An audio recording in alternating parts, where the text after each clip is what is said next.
मोक्षमार्गस्य नेतारम् वेत्तारम् कर्मभूभृताम् ज्ञातारम् विश्वतत्त्वानाम् वन्दे तद्गुणलब्धये वन्दे तद्गुणलब्धये।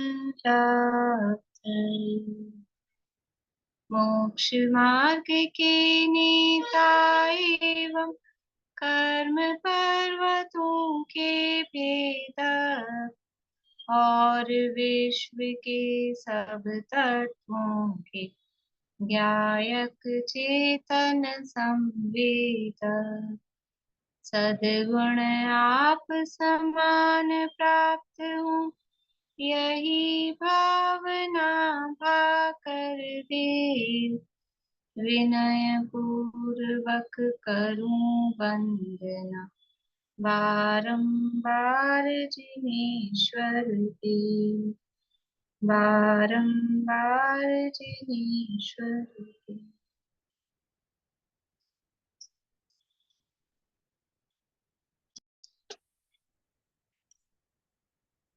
तत्वार्थ सूत्र नामक के महाशास्त्र है आचार्य उमा स्वामी द्वारा रचित और इसके तत्वार्थ मणि प्रदीप नाम की टीका के आधार से जो डॉक्टर हुकुमचंद जी भार्गव द्वारा रचित है उसके आधार से हम यहाँ चर्चा कर रहे हैं। लेकिन ये तो हमने आधार बनाया है, इसके अलावा हम जो जो भी है विषय सर्वार्थ सिद्धि राजवार्तिक या जो ये रचनाओं संबंधी विषय हैं तिलोय पन्नति तिलोक साराधार आदि के सभी के आधार से देखते हैं। यहाँ हमारी चर्चा अधोलोक की चल रही है और अधोलोक में वहाँ का रचनात्मक स्वरूप हमने लगभग देख लिया है कि कितने बिल हैं, किस प्रकार के बिल हैं, कितनी उनकी किस तरह से रचना होती है। वो सारी चीजें देखने के बाद में अब वहाँ के जो जीव हैं उस जगह पर जो जीव रहते हैं उनको क्या कहते हैं? नारकी। वो जो नरकों के बिल हैं, नरक पृथ्वियां हैं, वहाँ जो जीव रहते हैं उनको नारकी कहते हैं। और नारकियों की कैसे परिणाम होते हैं, किस तरह की उनकी स्थिति होती है, वो यहाँ पर अब दिखाया जा रहा है। सूत्र अपना तीसरा चौथा पांचवा ये सूत्र चल रहे थे।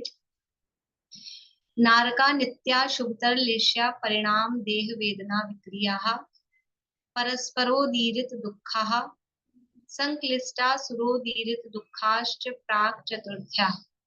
कल हमने देखा था कि नरक में जो लेश्याएं हैं वो किस प्रकार से अशुभतर होती है। बताएंगे कोई बिना देखे? याद हुआ किसी को कौन सी नरक में कौन सी लेश्या होती है? कौन से नरक में कौन सी लेश्या होती है?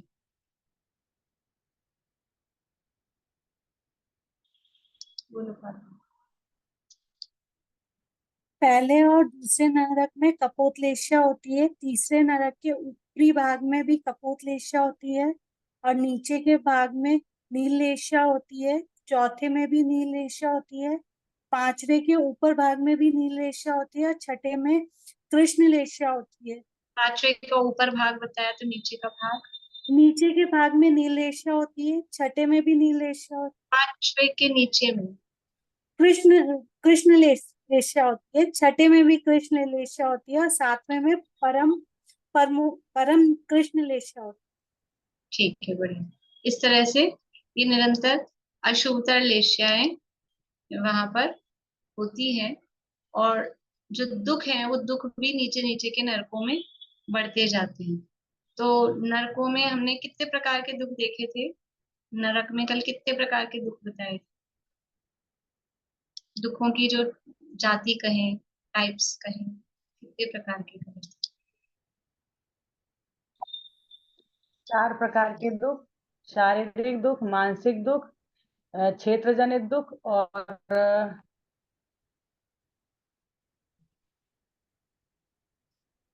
वो असुर कुमार द्वारा दिए जाने वाले। बढ़िया। 4 प्रकार के दुख देखे थे। शारीरिक दुख, शरीर किस प्रकार का है। मानसिक दुख, मन ही मतलब वो दुखी रहता है। और क्षेत्रगत दुख, तो क्षेत्रगत दुखों के अंतर्गत अनेक अनेक प्रकार के कष्ट वहां पर होते हैं। क्षेत्र ही अत्यंत दुखदाई है तो उसमें सर्दी गर्मी के दुख भी वो क्षेत्रगत दुख के अंतर्गत देखे गए। तो किस प्रकार से वहां पे सर्दी गर्मी की क्या व्यवस्था रहती है, नरकों में सर्दी गर्मी की क्या व्यवस्था रहती है?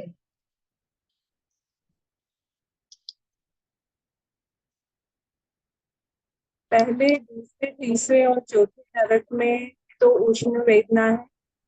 पांचवें नरक में शुरू के जो 2 लाख, इसके अंदर तो उष्ण वेदना है, और नीचे के 1 लाख बिल में शीत वेदना है, और छठे और सातवें में भी शीत वेदना।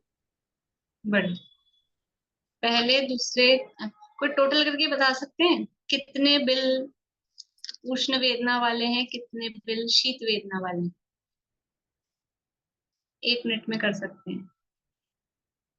कितने बिल उष्ण वेदना वाले हैं, कितने बिल शीत वेदना वाले हैं?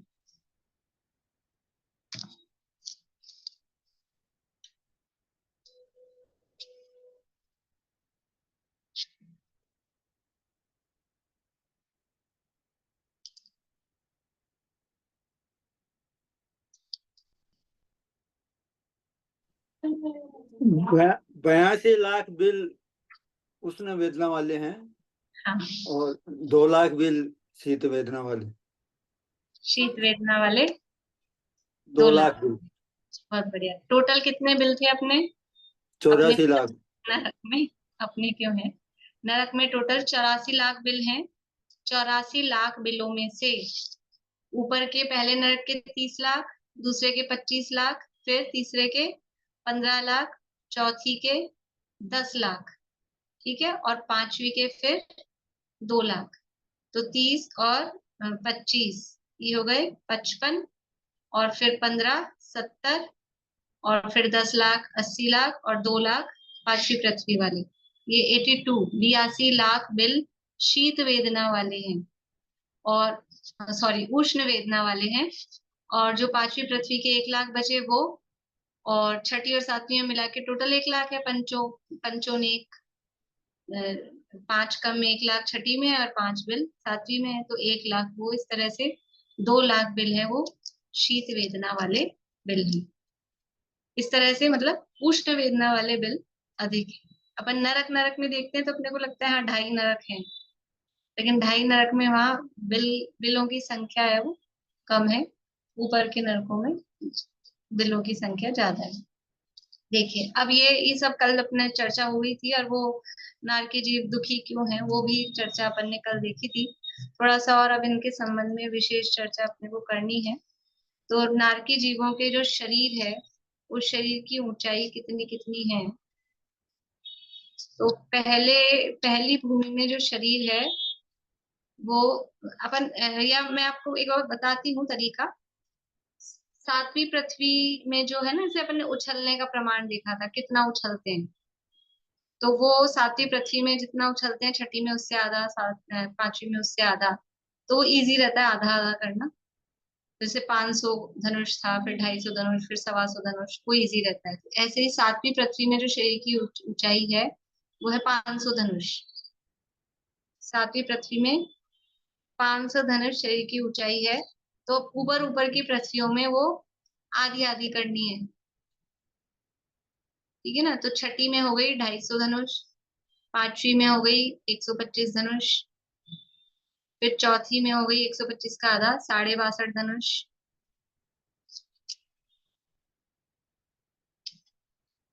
तीसरी में है 31.25 62 का आधा करेंगे 31.25 धनुष,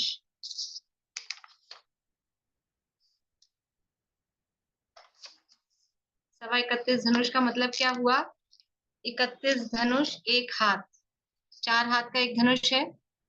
सवा मतलब 1/4, सवा मतलब 1/4, 4 हाथ का एक धनुष है, तो 1 हाथ हो जाएगा उसमें से सवा में। उधर 62.5 का था, 62.5 धनुष नीचे वाले में भी चौथे नरक में। तो 62.5 का मतलब क्या है? 62 धनुष और 2 हाथ, ठीक है। क्योंकि कहीं कहीं ऐसे हाथ में लिखा हुआ मिलेगा आपको। अभी अपन ने तो आधा आधा ऐसे साढ़े में कर लिया ना, 8.5 सवा, लेकिन वहां 62 धनुष और 2 हाथ लिखा हुआ मिलेगा तो कंफ्यूजन होगा कि भी 2 हाथ कहाँ से आ गए। ना, दोनों तरह से लिख लीजिए आप। तीसरी में हो गए 31 धनुष 1 हाथ या 31.25 धनुष। फिर दूसरे में 15 धनुष 2 हाथ और 12 अंगुल। अब ये अंगुल तक में उसको, क्योंकि उसका आधा करेंगे ना, 31.25 का आधा करेंगे तो वो फिर अंगुल में पॉइंट्स में जाएगा। तो 15 धनुष 2 हाथ 12 अंगुल, ये हुआ दूसरी पृथ्वी में। और पहली पृथ्वी में 7 धनुष 3 हाथ 6 अंगुल। 7 धनुष 3 हाथ 6 अंगुल।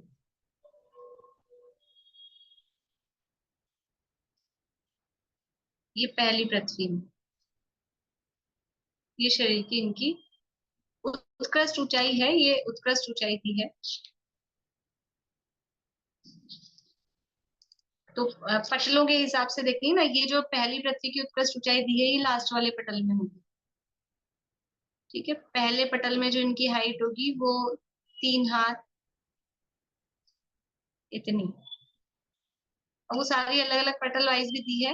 अभी तो मोटा मोटा यही इतना ही देख लीजिए, मोटा मोटा इतना ही कि ये। और पहले पटल की लिखनी हो तो पहले पटल में 3 हाथ है, और ये जो दी है 7 धनुष 3 हाथ 6 अंगुल, ये अंतिम पटल की है, पहले नरक के अंतिम पटल की। और बाकी बाकी भी जो दी है वो सब अंतिम अंतिम पटलों की है। दूसरे नरक की भी जो दी है ना, ये सब उत्कृष्ट ऊंचाई है। शरीर की जो ऊंचाई है ये उत्कृष्ट ऊंचाई की बात है, तो उत्कृष्ट ऊंचाई अंतिम पटल में होगी। पहले पटल में पहले पटल में 3 हाथ बताई थी आपने। हाँ, 3 हाथ, पहले पटल में 3 हाथ। और ये जो 7 धनुष 6 हाथ 3 हाथ 6 अंगुल, 7 धनुष 3 हाथ 6 अंगुल जो बताई है ये अंतिम पटल की है, पहले नरक के अंतिम पटल की।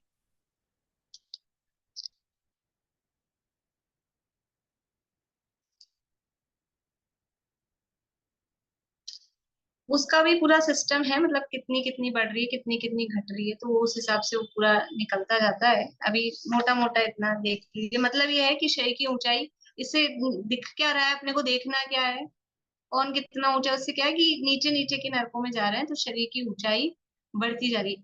अभी कंपैरिजन करेंगे चौथे अध्याय में, जब पहुंचेंगे चौथे अध्याय में पहुंचेंगे तो वहां देवों के शरीर देखेंगे, तो वहां ऊपर ऊपर के स्वर्गों में जाएंगे, वहां शरीर की ऊंचाई कम कम होती जाएगी। यानी ऊंचे शरीर से, लंबे शरीर से कोई सुख दुख का मतलब वो बड़ा सुखी होता है, ऐसा नहीं है। स्वर्ग के देव तो सुखी ना, ऊपर ऊपर के स्वर्गों में सुखी दिखाई देते हैं, लेकिन शरीर कितना होता जा रहा है। सर्वार सिद्धि में जाएंगे 1 हाथ प्रमाण शरीर, और नरकों में जा रहे हैं 500 धनुष का शरीर, लेकिन वो शरीर का क्या है, वो शरीर दुख का कारण बनता है। तो इसलिए शरीर की ऊंचाई से वास्तव में ना सुख होता है ना दुख होता है। हाइट को लेके यदि हम कॉन्शियस हैं कि हम लंबे होते तो अच्छा सुखी रहते, और छोटे हैं तो दुखी है, छोटे होते तो सुखी होते, लंबे हैं तो दुखी है, इससे ये तो शरीर के परिणमन है, इससे कोई सुख दुख का संबंध होता नहीं है। और जहां जिनको दुख भोगना है उनको वो लंबा शरीर दुख का कारण बनता है, जहाँ जिनको सुख भोगना है वो छोटा शरीर उनके सुख में कारण बन जाए, निमित्त बन जाए, अगर इंद्रियजन्य सुख की बात है। ऐसा है। ये हो गई शरीर की ऊंचाई।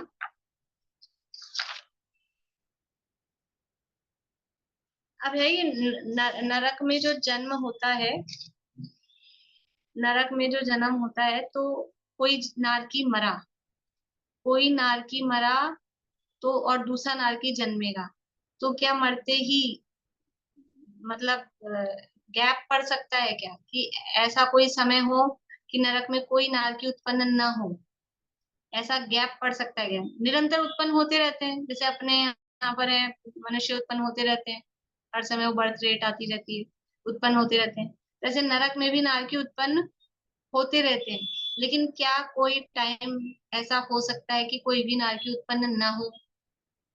तो ऐसा हो सकता है कि कुछ समय तक कोई भी नारकी उत्पन्न ना हो। तो वो जो गैप पड़ा, गैप समझ में आया, कि कोई नारकी मरा है और दूसरा उत्पन्न ही नहीं हुआ, तो ये जो बीच में गैप पड़ा है इसको बोलते हैं अंतर। तो ये अंतर कितना हो सकता है, मैक्सिमम कितना गैप पड़ सकता है, मिनिमम कितना गैप पड़ सकता है, वो यह बता रहे हैं। तो मिनिमम गैप तो 1 समय है, अभी कोई उत्पन्न हुआ, अगले समय में दूसरा उत्पन्न हुआ, तो वो मिनिमम गैप तो जगन्य अंतर एक समय का है। लेकिन उत्कृष्ट अंतर कहें तो पहली पृथ्वी में, पहली भूमि में 24 मुहूर्त, 24 मुहूर्त, 24 मुहूर्त मतलब एक मुहूर्त 2 घड़ी का होता है, 2 घड़ी का एक मुहूर्त, ये सब ये थोड़ी चीजें काम आती है, इसलिए वो पहले बताया ना टाइम की जो फॉर्मेशन, टाइम की और ये अपने योजन वगैरह की, वो थोड़ी काम आती है। तो 24 मुहूर्त है, एक मुहूर्त 2 घड़ी का होता है, तो घड़ी में कन्वर्ट करेंगे तो 48 घड़ी का गैप उसमें पड़ सकता है। घड़ी शब्द कहीं सुना है? मुहूर्त शब्द सुना है? कविता जी, मुहूर्त शब्द सुना है? अंतर मुहूर्त बोलते हैं, अंतर मुहूर्त। तो 2 घड़ी का एक मुहूर्त होता है, और 2 घड़ी के अंदर अंदर, तो 2 घड़ी मतलब 24 मिनट की एक घड़ी, तो 2 घड़ी हो गई 48 मिनट की। ठीक है, और अंतर मुहूर्त क्या बोलते हैं हम? 48 मिनट के अंदर अंदर वाला, वो अंतर मुहूर्त कहलाता है। तो यहाँ पर कह रहे हैं 24 मुहूर्त का गैप पहली पृथ्वी में पड़ सकता है। ठीक है, और एक मुहूर्त है वो 24 मिनट का होता है, नहीं 24 मिनट का नहीं होगा, एक मुहूर्त है वो 48 मिनट का होता है, 2 घड़ी का होता है। ठीक, फिर दूसरी पृथ्वी में 7 दिन रात का, 7 दिन का गैप, दूसरी भूमि में 7 दिन का गैप,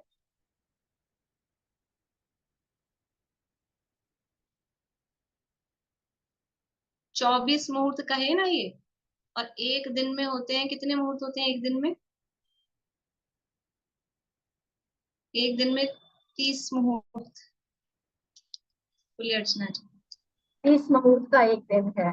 30 मुहूर्त का एक दिन है, ये सब उसमें लिखाया था आप लोगों को? बिल्कुल, हाँ हाँ हाँ, ये बिल्कुल है। संख्यात हजार कोड़ा कोड़ी आमली का एक उच्छ्वास, 7 हाँ उच्छ्वास का एक स्तोक, 7 स्तोक का एक लब, 38.5 लब की एक घड़ी और 2 घड़ी का एक मुहूर्त। फिर 30 मुहूर्त हाँ, का एक दिन, 30 15 मुहूर्त दिन बस। रात का देखिए, ये सब कार्तिक अनुप्रेक्षा में जब चला था तब लिखवाया था, और जिन लोगों के पास नहीं है तो मैं सेंड कर दूंगी, तो थोड़ा उसको देख लेना। मतलब एक दिन में 30 मुहूर्त होते हैं, तो यहाँ पे कह रहे हैं गैप, मतलब थोड़ा वो अपने को समझ में आया ना, 24 मुहूर्त कह रहे हैं तो क्या मतलब हुआ, कुछ लोगों को समझ ही नहीं आ रहा होगा 24 मुहूर्त का मतलब। तो या तो उसको टाइम मिनट से कैलकुलेट कर लें तो कर लें, नहीं तो ऐसा समझ समझ लीजिए कि 30 मुहूर्त का एक दिन होता है, या 24 मुहूर्त कह रहे हैं, तो एक दिन से थोड़ा कम घंटों में कन्वर्ट इसको कर सकते हैं। अंकल करके बता देंगे अभी। अंकल आप करके बता दीजिए कितने घंटे का हो गया ये 24 मुहूर्त। ठीक है, तो ये पहली भूमि में गैप पड़ा 24 मुहूर्त का, दूसरी में 7 दिन का, यानी पहली में एक दिन से कम का पड़ा, दूसरी में 7 दिन का गैप, कि 7 दिन तक कोई नारकी उत्पन्न नहीं हो, ऐसा हो सकता है। फिर तीसरी भूमि में 15 दिन का, 15 मैक्सिमम है, अधिक से अधिक कोई नारकी उत्पन्न नहीं होगा तीसरी पृथ्वी में, तो 15 दिन तक नहीं होगा, 15 दिन बाद कोई ना कोई, हर 15 दिन में कोई ना कोई नरक में जा रहा है, तीसरे नरक में, हर 7 दिन में कोई ना कोई दूसरे नरक में जा रहा है, और हर एक दिन भी नहीं होता है कि पहले नरक में, मतलब ये तो मिनिमम बता रहे हैं, वरना तो इससे ज्यादा भी हो सकता है, अगर उत्कृष्ट गैप पड़े तो कह रहे हैं। फिर चौथी भूमि में 1 महीने का, 1 माह का, पांचवी भूमि में 2 माह का,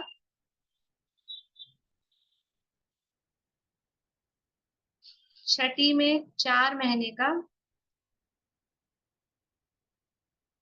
और सातवीं भूमि में उत्कृष्ट अंतर 6 महीने का हो सकता है। 6 महीने तक कोई भी जीव 7वें नरक में उत्पन्न नहीं हो, ऐसा ये ध्यान रखना है, मैक्सिमम बता रहे हैं उत्कृष्ट।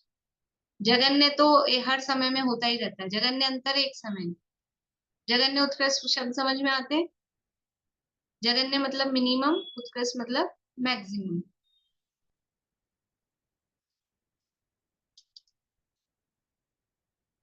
छठी पृथ्वी का क्या बोला था? छठी पृथ्वी का 4 महीने। फिर से बोल देती हूँ।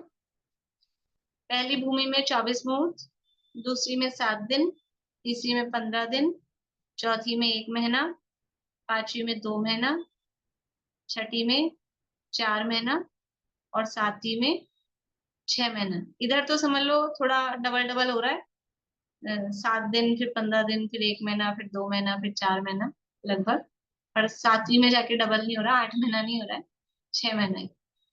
थोड़ा सा मतलब याद करने की ट्रिक है, बाकी ऐसा इसमें वो नहीं दिया है नियम क्रम डबल हो रहा है ऐसा कुछ। बोलिए नेता जी। एक मिनट, आपने वो धनुष की ऊंचाई लिखाई थी ना 7वें नरक में, बिलों में भी शरीर की ऊंचाई। शरीर की ऊंचाई 7वें नरक में 500 धनुष। हाँ, एक बार एक सारी बोल दीजिए। पूरी रिपीट करूं? 7वें हाँ में 500, नीचे से बोल रही हूँ। 7वें में 500, छठे में 250, आधा आधा करना है। फिर हाँ पांचवे में 125, 125। हाँ फिर चौथे में 62.5 यानी 62 धनुष और 2 हाथ। 62 तो तीसरे में 31 धनुष 1 हाथ, 31.25 धनुष यानी 31 धनुष 1 हाथ। दूसरे में 15 धनुष 2 हाथ 12 अंगुल। ठीक है। और पहले में 7 धनुष 3 हाथ 6 अंगुल।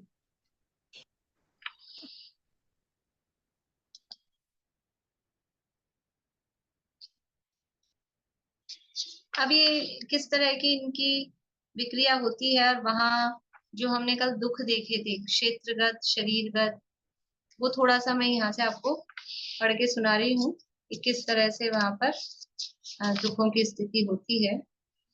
देखिए, आप लोगों के पास नहीं है, मैं ही पढ़ के सुना रही हूँ।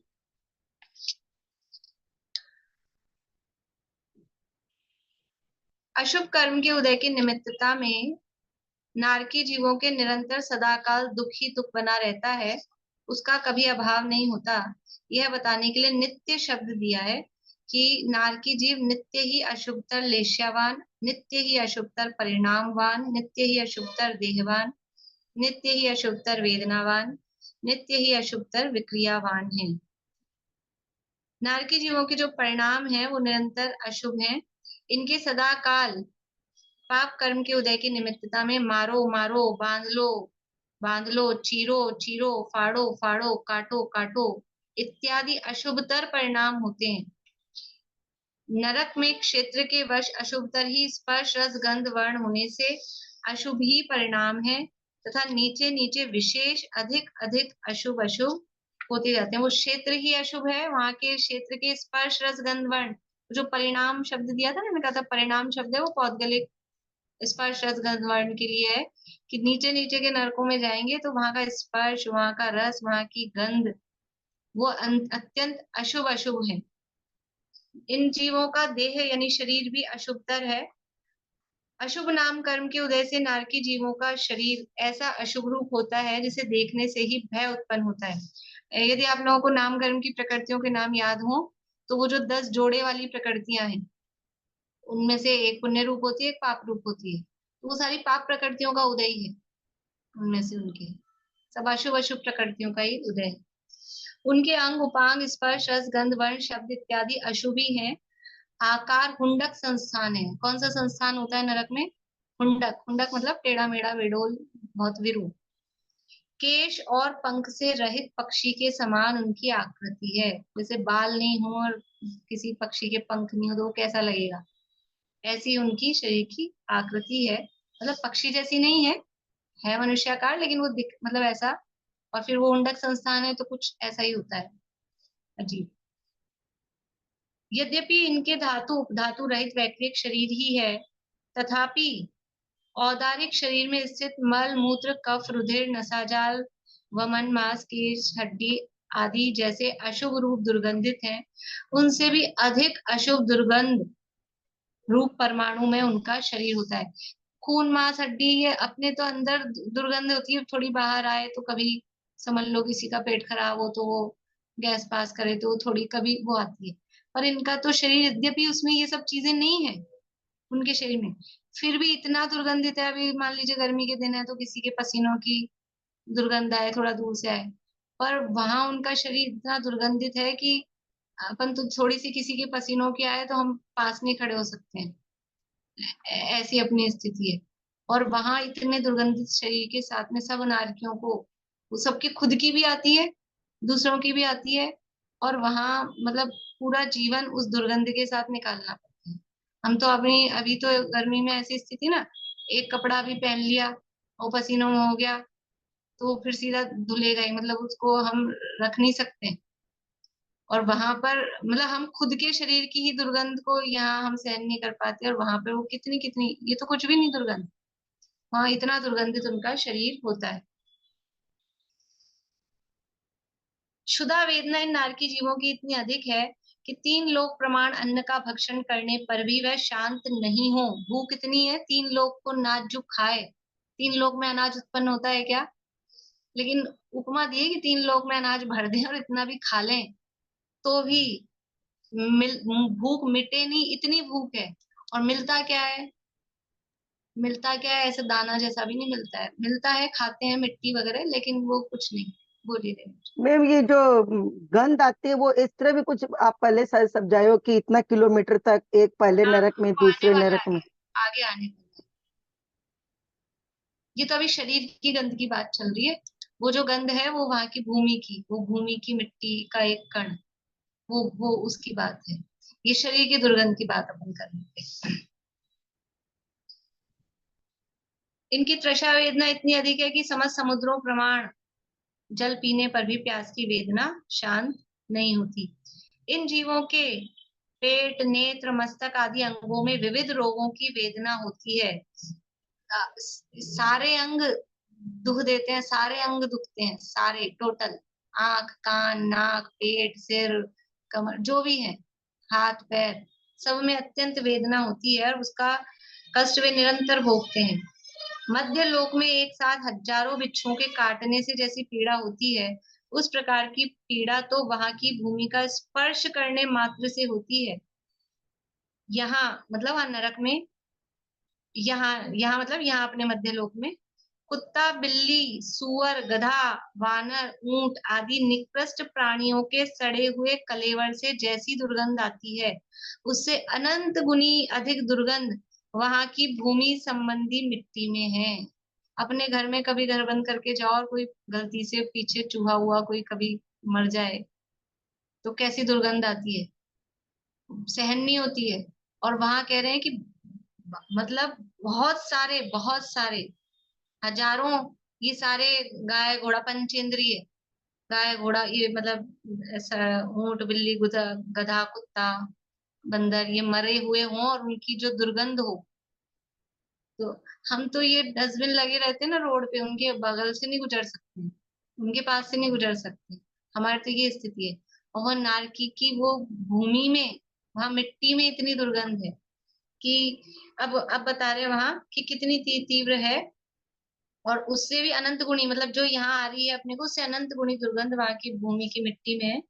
वहां की पहली भूमि संबंधी पहले पटल की मिट्टी में इतनी तीक्ष्ण दुर्गंध है कि यदि उसका एक कण इस मध्य लोक में आ जाए, पहले पटल का बता रहे हैं, सबसे ऊपर वाला, सबसे ऊपर में सबसे कम है, नीचे नीचे बढ़ती जाएगी, उसकी एक कण केवल यहाँ आ जाए तो उसकी दुर्गंध से आधा कोस के पंचेंद्रिय जीवों का मरण हो जाए। पंचेंद्रिय जीवों का एक कण वहां की भूमि का, वहां की मिट्टी का यहाँ आ जाए अपने मध्य लोक में, पहले पटल की भूमि का, तो इतना दुर्गंधित है कि आधा कोस के पंचेंद्रिय, तो पंचेंद्रिय मर जाएंगे तो विकलेंद्रियों का तो कहना ही क्या है, वो तो सब मर ही जाएंगे।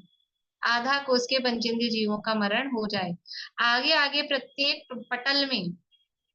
पटल में क्रमशः आधा आधा कोस बढ़ती हुई, हर कोस का दूसरे पटल का आ जाए तो, अभी पहले पटल का आएगा तो आधा कोस, दूसरे पटल का आ जाए एक कण तो 1 कोस के जीव मर जाए, तीसरे पटल का आ जाए तो 1.5 कोस के जीव मर जाए, ऐसे आधा आधा कोस बढ़ती हुई अंतिम 49वें पटल की भूमि की इतनी तीक्ष्ण दुर्गंध है कि उससे यहाँ के 24.5 कोस पर्यंत के प्राणी मरण को प्राप्त हो जाएं। 7वें नरक की भूमि का एक एक मिट्टी का कण आ जाए तो 24.5 कोस के जीव पंचेंद्रिय मर जाएं, ऐसी स्थिति में।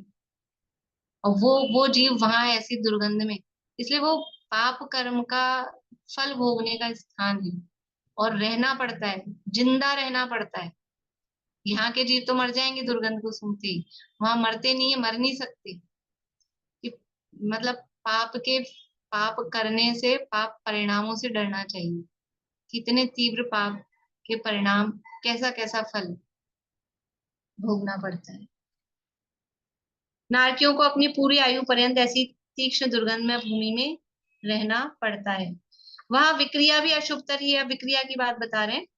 वे जीव अपृथक विक्रिया से अपने शरीर को सिंह, व्याघ्र, बिच्छू, गिद्ध, रीछ, उल्लू, बाज इत्यादि विद्रूप आकार वाले, तिर्यंचो रूप, मतलब जो भी आकार बनाएंगे वो डरावना, भयानक या रौद्र जो होगा उसी तरह का बनाएंगे। बोलिए आशा। कल आप कह रहे थे कि 30 नरक तक तीर्थंकर प्रकृति बांध रहे हैं, वो समझ नहीं आई मुझे बात। देखो वो ऐसे इसमें तीर्थंकर प्रकृति बांध रहे हैं ऐसे माहौल में, वो चीज मेरे को वो ऐसे समझ नहीं पड़ रही। वो तीर्थंकर प्रकृति जो बन रही है ना, वो क्षेत्र के आधार पे नहीं बन रही। वो प्रकृति किसको बनती है? पहली कंडीशन है सम्यक दृष्टि को।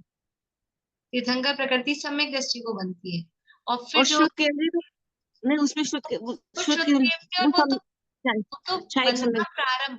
बंधना प्रारंभ होने के लिए कंडीशन है। हाँ। तीर्थंकर प्रकृति का बंध जो प्रारंभ होता है वो केवली शुद्ध केवली के पाद मूल में, वो प्रारंभ होने के लिए। अब तो वो तो नरक में चले गए, उसके बाद भी बंध रही, कंटिन्यूअसली बनती है तीर्थंकर प्रकृति।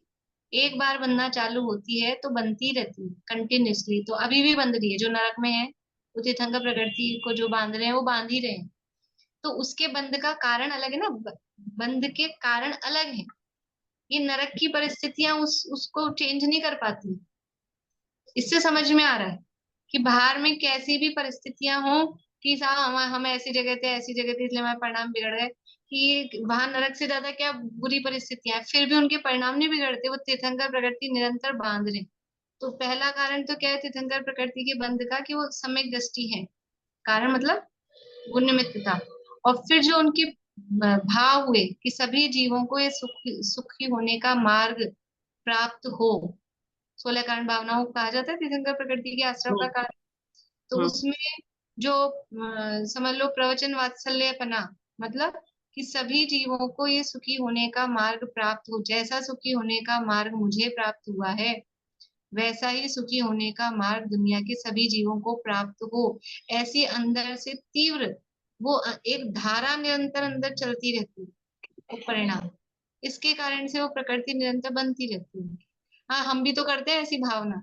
हमारी तो सब ऊपरी ऊपरी होती है और हमने ये सुन लिया कि ऐसी भावना से तीर्थंकर प्रकृति बन जाएगी, तो हम ऐसी भावना, मिथ्या दृष्टि जीवों की ऐसी भावना हो नहीं सकती। सम्यक दर्शन के बिना, जिसको खुद को सुखी होने का उपाय नहीं पता चला, रास्ता मिला नहीं, वो दूसरे जीवों के लिए क्या भावना भाएगा? तो सम्यक दृष्टि को ही तीर्थंकर प्रकृति का बंध होता है। और वो वहां नरक में जाने पर भी वो भाव अंदर उनका मेंटेन रहता है, तो वो प्रकृति निरंतर बनती रहती है। वो निरंतर बंदी प्रकृति, दूसरा कारण नहीं।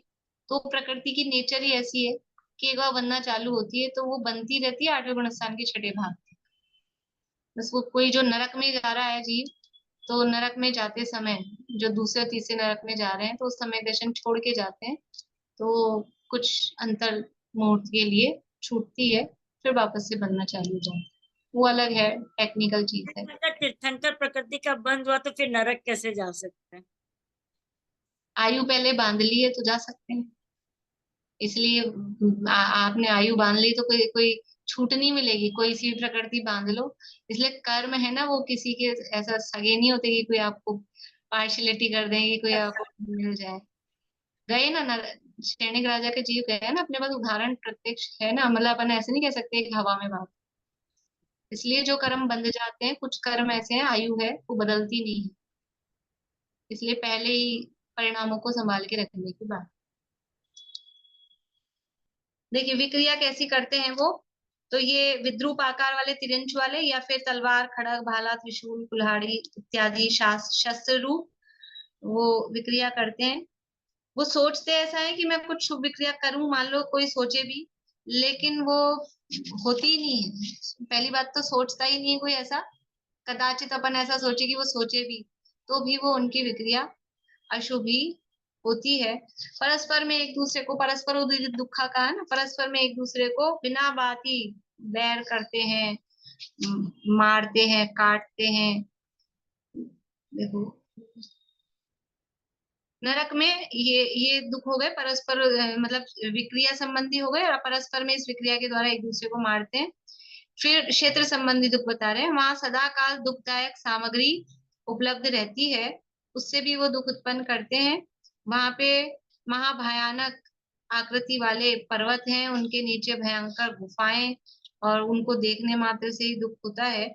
और विविध वहां विद्यमान स्त्री आदि विविध आकार वाली पुतलियां आदि सदा काल अग्नि से तपाए हुए लोहे तांबे के समान लाल धधकती रहती हैं, उन्हें नारकी जीवों के शरीर में लगाते हैं। सुना होगा आप लोगों ने, जो यहाँ पर सप्त व्यसन का सेवन करते हैं, पर स्त्री सेवन में अत्यंत रत रहे, वेश्यागमन आदि कार्यों में रत रहे, तो वहां वो नरक में गरम गरम स्त्री के आकार की लोहे की पुतलियां ले जा के उनका दूसरे नारकी उनको आलिंगन कराते हैं कि लो।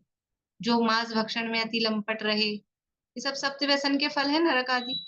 मांस भक्षण में मस्त रहे तो अपने ही शरीर को काट काट के, उन्हीं का शरीर काट काट के उन्हीं को खिलाते हैं। जो मद्यपान शराब आदि पीते हैं तो लोहे का रस, गरम गरम लोहा पिघला हुआ, वो उनके जबरदस्ती मुंह खोल के पिलाते हैं। आंखें निकाल लिए जाती हैं, अंग विदीर्ण किए जाते हैं। भयंकर भयंकर वहां पर दुख है। कोई जीव सोचे कि इतनी गर्मी है, कोई पेड़ दिख रहा है, कहीं छाया में जाके बैठ जाऊं, तो वो छाया में जाके बैठता है, और वो पेड़ के पत्ते ऊपर से गिरते हैं तो वो पत्ते नहीं होते हैं, वो तलवारें होती है। असी पत्र, असी पत्र है ना, असी शब्द उसमें छेड़ाला में, असी पत्र मतलब तलवार। और वो क्या है, कोई नार की ही वो उस तरह का पेड़ अपने शरीर की विक्रिया करके ऐसा पेड़ बन के कि अब इसको मत अच्छा खाता हूँ, इसको गर्मी लग रही है ना, ये ढूंढ रहा है अच्छी जगह, तो वो अच्छी जगह ढूंढ रहा है, तो नदी बन जाता है, कोई नार की नदी बन जाता है कि ये चलो पानी में नहाने आएगा। और वो नदी ऐसी होती है कि भयंकर कांटों जैसी, वैतरणी नदी शब्द जो सुना होगा आपने, बहुत नदी ही ऐसी होती है कि और शरीर को कष्ट प्रदान करती है। इस तरह की ये यहाँ पर भूमि होती है। और फिर ये असुर कुमार जाति के देव आ जाते हैं, वो आके उनको लड़ाते भिड़ाते हैं। देखिए और काफी दिया है, मैं थोड़ा शॉर्ट में बताती हूँ। देखिए, लोह में रस का पान कराना, अग्नि से तप्तायमान लोहे के स्तंभों से बांधना, शूली शालमली वृक्ष पर चढ़ाकर उतारना, घानी में पेलना, लोहे के घन से घात करना, कुल्हाड़ी से काटना, वसूलों से छीलना, लोहे के कड़ाहों में तलना, भाड़ में सेकना, वैतरणी नदी में डुबाना, खारा पानी गरम तेल शरीर पर डालना, लोहे के आरों से अंगों को चीरना, त्रिशूलों से शरीर को भेदना, लोहे की सुई के समान अंकुर वाली भूमि पर घसीटना, असीपत्र वन में प्रवेश कराना, इत्यादि नारकियों द्वारा दिए गए पारस्परिक दुख तो सर्वत्र ही वहां पर होते हैं। ये नारकी जीव उत्पाद स्थान में अपनी पर्याप्ति पूर्ण कर सिर नीचे पैर ऊपर इस प्रकार उल्टे ही जमीन पर गिरते हैं, और जोर से दबाकर गिराई गई गेंद के समान वे वहां उछल उछल कर गिरते हुए महाकष्ट भोगते हैं। त्रषा की वेदना मिटाने के लिए शीतल जल समझकर वैतरणी नदी में प्रवेश करते हैं, परंतु अति खारे जल से उनके शरीर में, संपूर्ण शरीर में जलन होती जाती है। इस प्रकार से ये अपनी आयु पर्यंत, अभी आयु की चर्चा आगे आनी, ये दुख कितने काल तक भोगेंगे, ये दुख कब तक भोगने पड़ेंगे, तो अगले सूत्र में आयु की चर्चा करेंगे। देखिए, उनके शरीर में एक अंगुल प्रमाण क्षेत्र में, एक एक अंगुल में 96 रोग, सुना होगा आप लोगों ने, एक अंगुल में 96 रोग, और उनके प्रकट होते हैं तो पूरे 500 धनुष ऊंचे पूरे शरीर में एक साथ 5,68,99,584, 5,68,99,584 रोग प्रकट होते हैं। हमारे तो 2-4 हैं ये, बीपी, डायबिटीज और क्या क्या बस ये है और क्या। यहाँ इतने रोग वहां नरक में प्रकट होते हैं।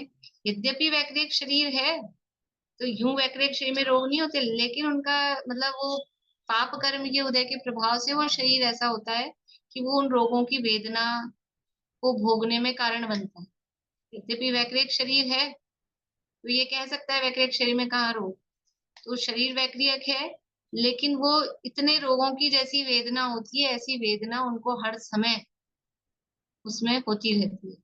वेदना होती है भयंकर, जिनको होती है कुछ मतलब छोटे मोटे कान दर्द, सिर दर्द, ये तो सब समझते ही हैं, और बड़े बड़े जो भी रोग होते हैं उनमें वेदना होती है भयंकर।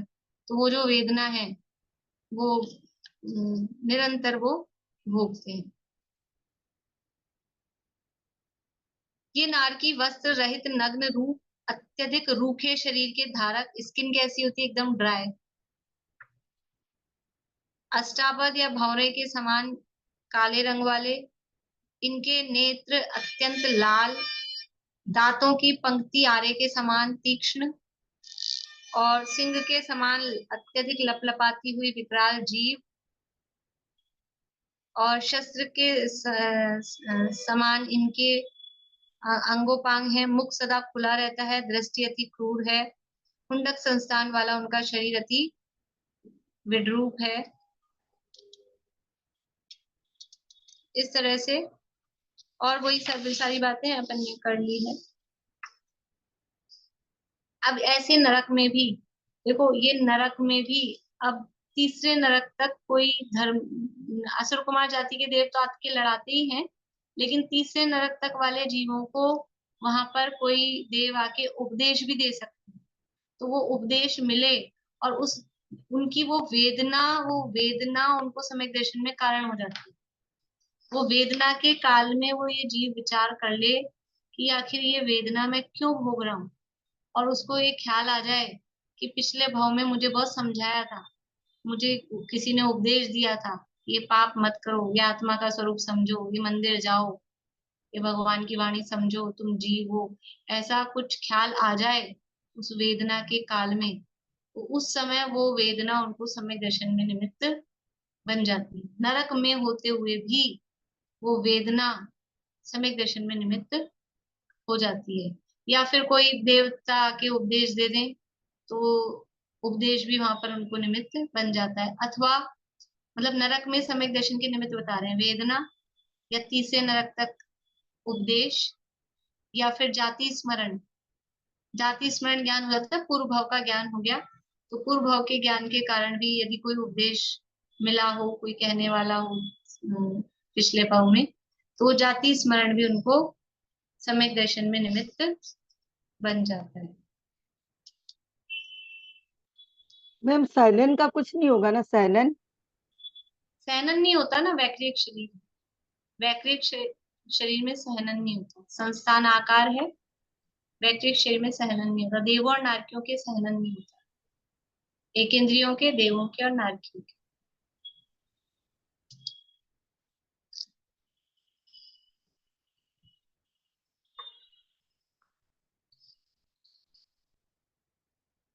इस तरह से ये नरक में सम्यक मतलब ये सब होने पर भी सम्यक दर्शन के भी उनको वहां पर चांस रहते हैं। ऐसी सारी दुख की परिस्थितियों में भी सम्यक दर्शन की प्राप्ति वो जीव कर लेते हैं।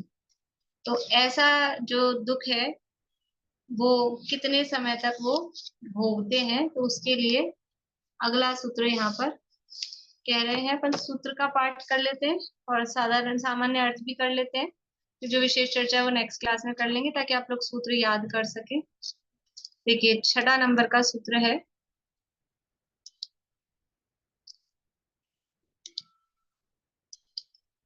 पेज नंबर 145 है। बोलिएगा रेणु जी पीछे। तेष्वेक त्रि सप्त दश सप्तदश द्वाविंशति त्रयस्त्रिंशत् सागरोपमा सत्त्वानां परा स्थितिः।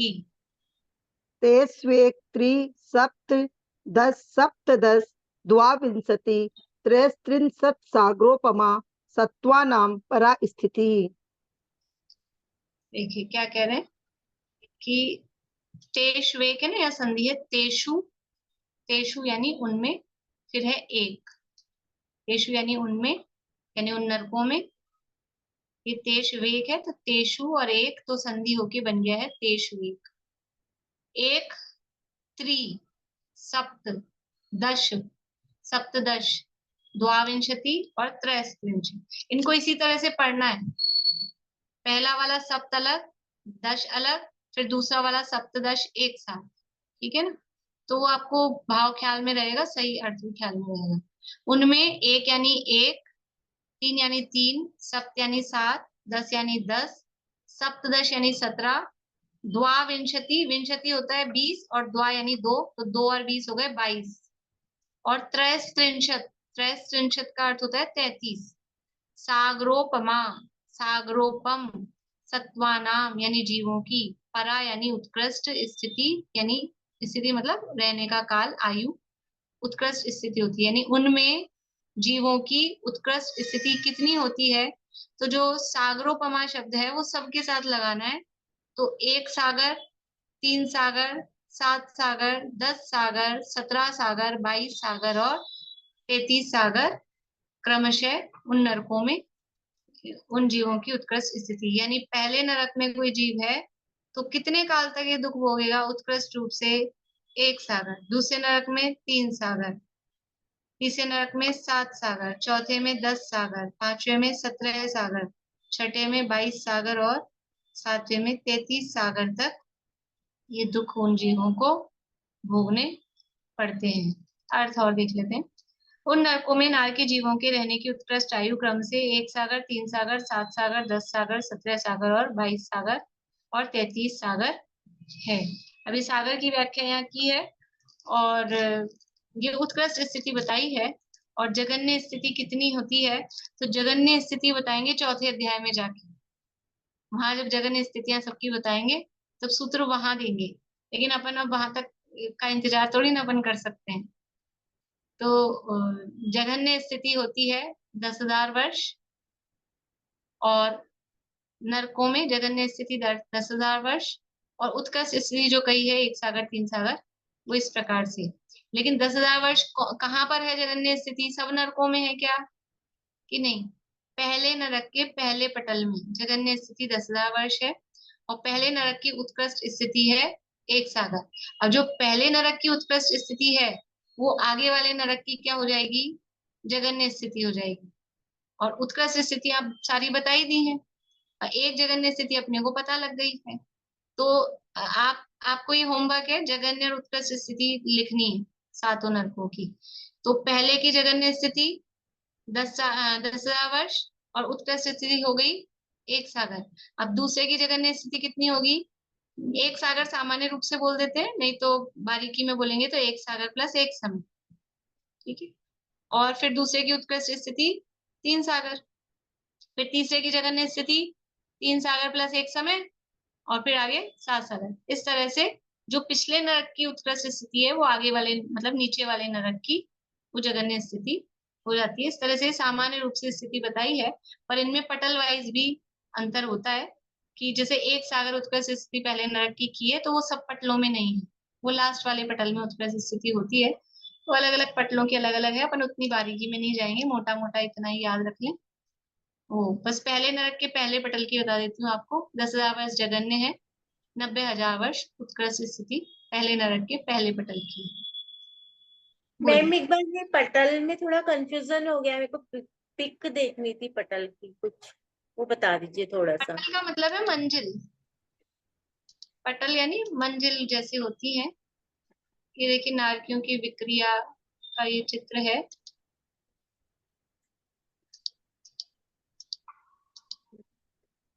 पटल, ये देखिए ये पटल है इस तरह से, ये जो बने हैं 13, ये इस तरह से पहली पृथ्वी है 80,000 हाँ, की, अब ठीक बहुल है भाग उसमें ये 13 पटल है। ठीक है। ठीक, चलिए इस तरह से अभी थोड़ी सी चर्चा और है। एक पीरियड लगभग लगेगा या कुछ, हाँ एक पीरियड और लगेगा, फिर हम नरक से बाहर निकलेंगे। आज तो अभी इस वीक तो अभी नरक में ही है, फिर उसके बाद में एक क्लास लगेगी। भी नरक से हमको गमन आगमन भी देखना है, कहाँ से कौन जीव आ सकते हैं, कौन जीव कहाँ जा सकते हैं, वो सारी चर्चाएं भी देखनी है। बोलिए सुमन जी। लास्ट में क्या बताया आपने 90,000 वर्ष वाली बात? पहले नरक के पहले पटल में जगन्य स्थिति 10,000 वर्ष और उत्कृष्ट स्थिति 90,000 वर्ष। ये पहले नरक के पहले पटल में है, ठीक है ना। मतलब 10,000 वर्ष की जो जगन्य स्थिति है वो पहले पटल में है, और जो एक सागर की उत्कृष्ट स्थिति है तो वो पहले पटल में नहीं मिलेगी। पहले नरक की उत्कृष्ट स्थिति एक सागर का ही है ना सूत्र में, वो कहाँ मिलेगी? अंतिम पटल में जाके। बीच वाले पटलों में अब 90,000 से फिर थोड़ा और ज्यादा, थोड़ा और ज्यादा, ऐसे करते करते वो पूरी दी है 13 पटलों की, लेकिन फिर वो ज्यादा हो जाएगी अपने लिए। इतना ही याद कर लें अभी, वो बहुत। और एक वो लोगों की संख्या बताई थी ना, 5 करोड़। 5,68,99,584। 584। ये जगन्य स्थिति, जगन्य वाले भी तो बता दीजिए ना, पहले वाले की 10,000 वर्ष बताई। तो अब पहले वाले की जो उत्कृष्ट है वो दूसरे वाले की जगन्य हो जाएगी, उसमें अच्छा, एक समय प्लस। 3 सागर है जैसे दूसरे की, तो 3 सागर दूसरे की उत्कृष्ट है, तो तीसरे की 3 सागर प्लस एक समय तीसरे नरक की जगन्य स्थिति है। अच्छा ठीक है, ठीक है। चलिए और किसी को? हाँ चित्रांश को बोलिए। एक बार वो इसकी शरीर की उसकी बता दीजिए, 5,68,00,000। 99,584।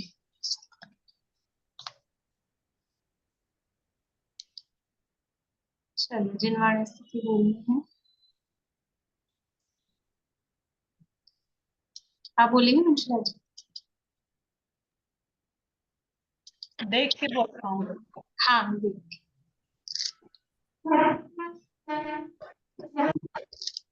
सर्वज्ञ शासन जयवंत वर्ते, निर्ग्रंथ शासन जयवंत वर्ते, यही भाव अविच्छिन्न रहता है मन में। सर्वज्ञ शासन जयवंत वर्ते, निशंक निर्भय रहे हम सदा ही, अरे स्वप्न में भी न कुछ काम ना हो, निरपेक्ष रह कर करे साधना नित, कभी ग्लानि भयानुत्साह ना हो। सर्वज्ञ शासन जयवंत वर्ते, निर्ग्रंथ शासन जयवंत वर्ते।